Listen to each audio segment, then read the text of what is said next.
জয় শ্রীকৃষ্ণ, রাধে রাধে প্রিয় ভক্তবৃন্দ। আজকে আমরা এই ভিডিও থেকে যা যা শুনে নেব তা হলো জ্যৈষ্ঠ মাসে জন্মগ্রহণ করলে কি হয়, এক্ষেত্রে আপনি কি কি করবেন আর কি কি করবেন না। জ্যৈষ্ঠ মাসে বিবাহ হলে কি হয়, জ্যৈষ্ঠ মাসে কোন তিথি সব থেকে গুরুত্বপূর্ণ, তার মাহাত্ম্যই বা কী। জ্যৈষ্ঠ মাসে নির্জলা একাদশী পালন করলে কি উপকার পাওয়া যায়, বাস্তু দূর করতে জ্যৈষ্ঠ মাসে কি কি করা উচিত ও কি কি করা উচিত নয়, ইত্যাদি ইত্যাদি। আজকে এই ভিডিওতে আমরা আলোচনা করব প্রিয় ভক্তবৃন্দ। এবার আমরা শুনে নেব জ্যৈষ্ঠ মাসে বিবাহ হলে কি হয়। জ্যৈষ্ঠ মাসে বিবাহ নিয়ে হিন্দু জ্যোতিষশাস্ত্রে বিশেষ কিছু নিয়ম ও বিধিনিষেধ রয়েছে। সাধারণতভাবে জ্যোতিষ মতে জ্যৈষ্ঠ মাসে বিবাহ করা যাবে কিনা তা নির্ভর করে পাত্র ও পাত্রী জন্মক্রমের উপর। এই সংক্রান্ত মূল বিষয়গুলো হলো হিন্দু ধর্মশাস্ত্র ও জ্যোতিষশাস্ত্রের মতে যদি পাত্র এবং পাত্রী দুজনেই তাদের পরিবারে প্রথম সন্তান বা বড় সন্তান হন, তবে জ্যৈষ্ঠ মাসে তাদের বিবাহ দেওয়া শাস্ত্রসম্মত নয়। একে ত্রিজ্যৈষ্ঠ বলা হয়, অর্থাৎ জ্যৈষ্ঠ মাস বরের জ্যৈষ্ঠ হওয়া এবং কন্যার জ্যৈষ্ঠ হওয়া, এই তিনের মিলনকে অশুভ মনে করা হয়। যদি পাত্র বা পাত্রীর যে কোনো একজন জ্যৈষ্ঠ সন্তান বা বড় সন্তান হন এবং অন্যজন তা না হন, তবে অনেক ক্ষেত্রে বিশেষ লগ্ন বিচারে বিবাহ হতে পারে। তবে অধিকাংশ ক্ষেত্রে জ্যৈষ্ঠ মাসে বড় সন্তানের বিবাহ এড়িয়ে চলাই রীতি রয়েছে। যদি পাত্র বা পাত্রীর কেউ পরিবারে প্রথম সন্তান না হন, তবে জ্যৈষ্ঠ মাসে বিবাহ করতে কোনো বাধা নেই। কোনো লগ্ন ও তিথি দেখে এই মাসে বিবাহ সম্পন্ন করা যায়। জ্যৈষ্ঠ মাসে বিবাহে ফলাফল দাম্পত্য কলহ বিশ্বাস করা হয়। ত্রিজ্যৈষ্ঠ নিয়ম যদি কেউ লঙ্ঘন করে আর তার লঙ্ঘন করে যদি বিবাহ করে, তবে স্বামীর স্ত্রীর মধ্যে মতবিরোধ বা কলহ দেখা দেওয়ার সম্ভাবনা থাকে। আর্থিক সমস্যা শাস্ত্রী মতে নিয়ম না মেনে এই মাসে বিবাহ করলে সাংসারিক জীবনে আর্থিক টানাপোড়েন বা অস্থিরতা আসতে পারে। সন্তান ভাগ্য বড় সন্তানদের ক্ষেত্রে এই মাসে বিবাহ শুভ ফল দেয় না বলে মনে করা হয়, যা পরবর্তী জীবনের সন্তান সুখে প্রভাব ফেলতে পারে। প্রিয় ভক্তবৃন্দ, যদি বর ও কোনো উভয়ে প্রথম সন্তান হন, তবে জ্যৈষ্ঠ মাসে বিবাহ এড়িয়ে চলাই শ্রেষ্ঠ হবে। তবে আধুনিক জ্যোতিষ বিচারে অনেকে কুষ্টি অনুযায়ী ব্যতিক্রম থাকতে পারে, তাই পারিবারিক পুরোহিতের পরামর্শ নেওয়া সর্বদা ভালো। প্রিয় ভক্তবৃন্দ, আসুন এবার আমরা শুনে নেব জ্যৈষ্ঠ মাসে কোন তিথি সবথেকে গুরুত্বপূর্ণ এবং তার মাহাত্ম্য কী। জ্যৈষ্ঠ মাস ধর্মীয় দিক থেকে অত্যন্ত তাৎপর্যপূর্ণ। এই মাসে বেশ কিছু গুরুত্বপূর্ণ তিথি থাকলেও শাস্ত্র ও লোকাচার অনুযায়ী তিনটি তিথিতে সবচেয়ে বেশি গুরুত্বপূর্ণ বলে মনে করা হয়। জ্যৈষ্ঠ মাসের তিনটি প্রধান তিথি হলো গঙ্গা দশহরা, নির্জলা একাদশী এবং জ্যৈষ্ঠ পূর্ণিমা। তবে এর মধ্যে গঙ্গা দশহরা ও নির্জলা একাদশী বিশেষ গুরুত্বপূর্ণ। গঙ্গা দশহরা এই তিথিটি জ্যৈষ্ঠ মাসের শুক্লপক্ষের দশমী তিথিতে পালিত হয়। পৌরাণিক কাহিনী অনুসারে এই পুণ্যতিথিতেই দেবী গঙ্গা মর্তে অবতীর্ণ হয়েছিলেন। বিশ্বাস করা হয় এই দিন গঙ্গা স্নান করলে 10 প্রকার পাপ, অর্থাৎ 3 প্রকার কায়িক পাপ, 4টি বাচনিক পাপ আর 3টি মানসিক পাপ থেকে মুক্তি পাওয়া যায়। একে 10 বিধিক পাপ করা বলা হয়। নির্জলা একাদশী বছরের 24টি একাদশীর মধ্যে এটি সবথেকে কঠিন এবং ফলদায়ক একাদশী।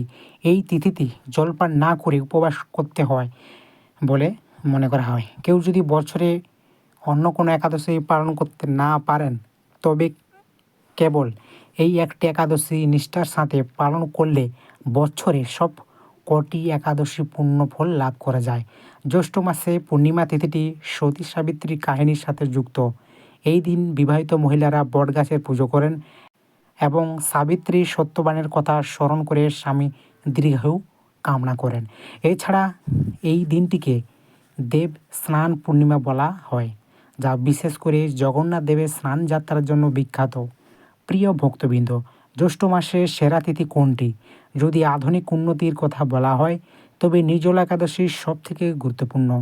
আর যদি পাপ ক্ষয় হয় ও পবিত্রতার কথা বলা হয় তবে গঙ্গা দশহরা তিথিটি শ্রেষ্ঠ, অর্থাৎ সবথেকে ভালো। সুধী ভক্তবৃন্দ, আসুন এবার আমরা শুনে নেব জ্যৈষ্ঠ মাসে নির্জলা একাদশী পালন করলে কী কী উপকার পাওয়া যায়। জ্যৈষ্ঠ মাসের শুক্লপক্ষে এই একাদশী তিথি অত্যন্ত মহিমান্বিত।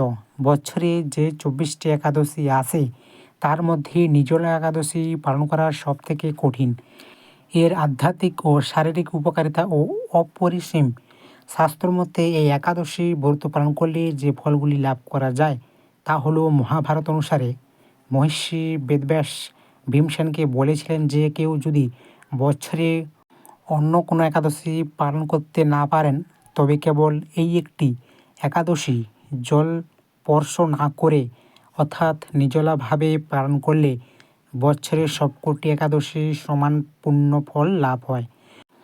বিশ্বাস করা হয় নিষ্ঠার সাথে এই ব্রত পালন করলে জ্ঞানে বা অজ্ঞানে করা সমস্ত পাপ থেকে মুক্তি পাওয়া যায় এবং মৃত্যুর পর বিষ্ণুলোক বা বৈকুণ্ঠে স্থান হয়। এই দিনে উপবাসের পাশাপাশি অভাবী মানুষকে জল ভরা কলস, পাখা, ছাতা বা ফল দান করলে অক্ষয় পুণ্য লাভ হয়, যা সংসারে সুখ ও সমৃদ্ধি নিয়ে আসে। প্রচণ্ড গরমে জল ছাড়া উপবাস করা অন্তত ধৈর্যের কাজ। এটি মানুষের মনে জোর বাড়াতে এবং নিজের ইন্দ্রিয়কে নিয়ন্ত্রণে রাখতে সাহায্য করে। আয়ুর্বেদিক শাস্ত্রের মতে এই কঠোর উপবাস শরীরের বিষাক্ত পদার্থ টক্সিন বের করে দিতে সাহায্য করে এবং পাচনতন্ত্রকে বিশ্রাম দিতে শরীরকে ভেতর থেকে শুদ্ধ করে। একটি বিশেষ নিয়ম, এই ব্রত শুরু হয় দশমী তিথি রাত থেকে এবং শেষ হয় দ্বাদশী তিথি সকালে পারণের মাধ্যমে। ব্রতের দিন সূর্যোদয় থেকে পরের দিন সূর্যোদয় পর্যন্ত জলপান করা নিষিদ্ধ, তবে অসুস্থ ব্যক্তি বা শিশুদের ক্ষেত্রে শাস্ত্রে শিথিলতা আছে। সুধী ভক্তবৃন্দ, আসুন এবার আমরা শুনে নেব বাস্তুদোষ দূর করতে জ্যৈষ্ঠ মাসে কী কী করা উচিত ও কী কী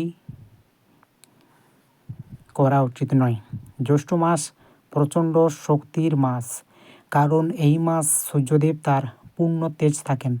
বাস্তুশাস্ত্র অনুযায়ী এই প্রখর সূর্যের শক্তিকে কাজে লাগিয়ে ঘরে নেতিবাচকতা বা বাস্তুদোষ দূর করা সম্ভব। জ্যৈষ্ঠ মাস জলের মাস।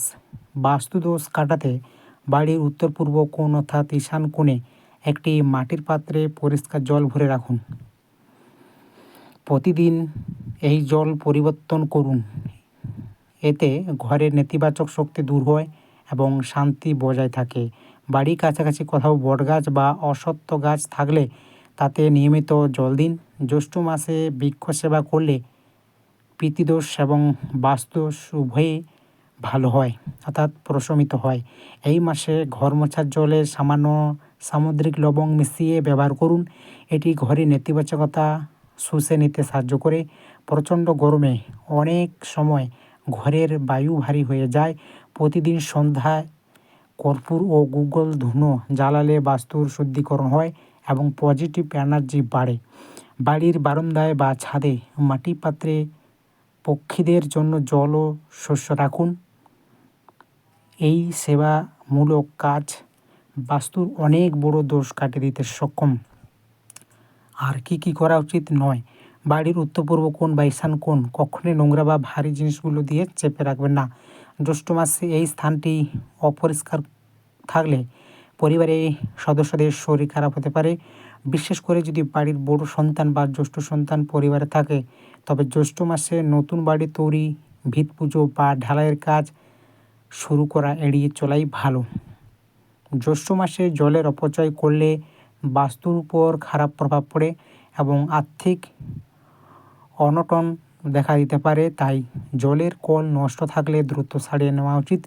দিনের বেলায় ঘরের জানালা বন্ধ করে একদম অন্ধকার করে রাখবেন না। পর্যাপ্ত আলো বাতাস চলাচল করতে দিন, যাতে সূর্যের প্রাকৃতিক তেজ ঘরের নেতিবাচকতা নষ্ট করতে পারে। জ্যৈষ্ঠ মাসে এই নিয়মগুলো মেনে চললে আপনার জীবন ও গৃহ সুখ শান্তিতে ভরে উঠবে।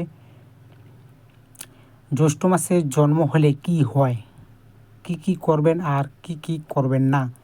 জ্যৈষ্ঠ মাসে জন্ম হওয়া এবং এই সময়ে পালনীয় নিয়মগুলো নিয়ে জ্যোতিষ এবং হিন্দু শাস্ত্রে একটি বিশেষ দৃষ্টিভঙ্গি রয়েছে। জ্যোতিষশাস্ত্র এবং পুরাণ অনুযায়ী জ্যৈষ্ঠ মাসে জন্মগ্রহণকারী ব্যক্তিদের চারিত্রিক বৈশিষ্ট্য এবং জীবনধারা কিছুটা ভিন্ন হয়। এই মাসে জন্মানো ব্যক্তিরা সাধারণত তীক্ষ্ণ, বুদ্ধিমান এবং তেজস্বী হন। তাদের মধ্যে নেতৃত্ব দেওয়া সহজাত ক্ষমতা থাকে। তারা অত্যন্ত কঠোর পরিশ্রমী হন এবং নিজেদের প্রচেষ্টায় জীবনে প্রতিষ্ঠা লাভ করেন। মাঝে মধ্যে এদের মধ্যে কিছুটা একগুঁয়েমি বা রাগী ভাব দেখা দিতে পারে, তবে তারা পরিবারের প্রতি খুবই দায়িত্বশীল হন। শাস্ত্রের মধ্যে এই মাসে জন্মানো ব্যক্তিদের মধ্যে বিদেশ ভ্রমণ বা জন্মস্থান থেকে দূরে গিয়ে উন্নতি করার যোগ প্রবল থাকে। প্রিয় ভক্তবৃন্দ, এবার আমরা শুনে নেব জ্যৈষ্ঠ মাসে জন্মানো ব্যক্তিদের কী করা উচিত নয়। যেহেতু এই মাসের নাম জ্যৈষ্ঠ, তাই নিজের বড় ভাই বা বোনের সম্মান করা এবং তাদের আশীর্বাদ নেওয়া এই ব্যক্তিদের জন্য অত্যন্ত শুভ। জ্যৈষ্ঠ মাসে জন্মানো ব্যক্তিদের জন্য বজরংবলী পূজা করা পরম কল্যাণকর। বিশেষ করে প্রতি মঙ্গলবার ও শনিবার হনুমান চালিসা পাঠ করা উচিত। নিজের জন্ম মাসের সামর্থ্য অনুযায়ী অভাবী মানুষকে জল, পাখা ও মৌসুমি ফল দান করলে গৃহদোষ খণ্ডন হয়। নিজের জন্ম মাসে দান, পুণ্য এবং গুরুজনদের সেবা করলে মানসিক শান্তি ও সমৃদ্ধি বৃদ্ধি পায়। প্রিয় ভক্তবৃন্দ, জ্যৈষ্ঠ মাসে জন্মানো ব্যক্তিদের যা করা উচিত নয় তা হলো এই মাসে জন্মানো ব্যক্তিদের মধ্যে একটা আধিপত্য বিস্তার করা প্রবণতা থাকে। শাস্ত্র মতে তাদের অতিরিক্ত অহংকার বা আত্মগর্ব এড়িয়ে চলা উচিত, অন্যথায় পতন হতে পারে। নিজের বড় ভাই বা তুত ভাইদের সাথে কোনো প্রকার বিবাদ বা সম্পত্তি নিয়ে ঝগড়া করা একদম উচিত নয়, এতে ভাগ্যবাধা আসতে পারে। রাগের মাথায় কোনো বড় সিদ্ধান্ত নেওয়া এই ব্যক্তিদের জন্য ক্ষতিকর হতে পারে, তাই মাথা ঠান্ডা রেখে কাজ করা জরুরি। সাধারণত জ্যোতিষ মতে নিজের জন্ম মাসে খুব বড় কোনো নতুন ব্যবসা শুরু করা বা বিশেষ কোনো শুভকাজ যদি না গ্রহে অবস্থান খুব অনুকূলে থাকে, শুরু করার আগে অভিজ্ঞ জ্যোতিষদের পরামর্শ নেওয়া ভালো। প্রিয় ভক্তবৃন্দ, আজকের ভিডিওটি যদি আপনাদের একটু ভালো লেগে থাকে তাহলে অবশ্যই একটি লাইক করবেন এবং কমেন্টে লিখবেন জয় শ্রীকৃষ্ণ, রাধে রাধে। আর আমার এই ইউটিউব চ্যানেলে নতুন যদি হয়ে থাকেন অবশ্যই চ্যানেলটিকে সাবস্ক্রাইব করবেন। ঈশ্বরের কাছে প্রার্থনা করি আপনারা সকলে ভালো থাকুন, সুস্থ থাকুন। শুধু ভক্তবৃন্দ, আজব শক্তি চ্যানেলে আরও অনেক গুরুত্বপূর্ণ ভিডিও দেওয়া আছে। আপনাদের কাছে অনুরোধ, সেই ভিডিওগুলি অবশ্যই দেখবেন, আপনারা অনেক উপকৃত হবেন। তো ভালো থাকবেন, সুস্থ থাকবেন।